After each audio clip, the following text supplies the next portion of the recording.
Okay guys, for today's video, kain tayo nitong balbakwa and ginlabog na pantat.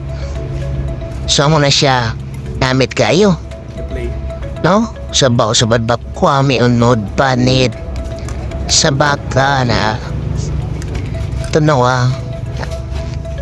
Ang pantat niya ginlabog, do papsyo na siyang maginataan. No?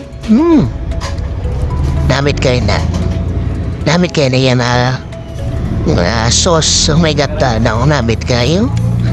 Kagigupan sa sabaw.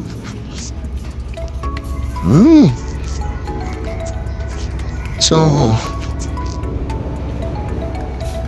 no?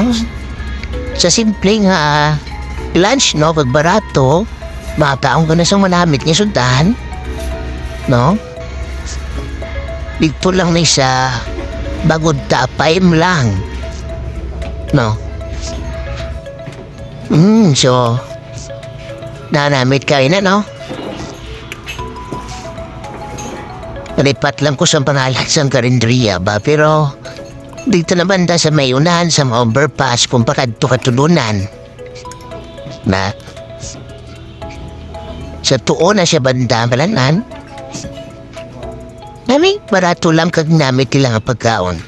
Lutong bahay kitang pagkatira. Siya mo na bimagi na pangita o mamatalanlan. Kaya malinga mo ka kung kaya pariyo man niya daw. Ako lang nabinguto kinamit kaya po ng ang lasa sa ilang sudan. No? So napaginawalat nyo. Pangitaan nyo na dito sa bagong tapay. Ha? Namit kayo na sundan.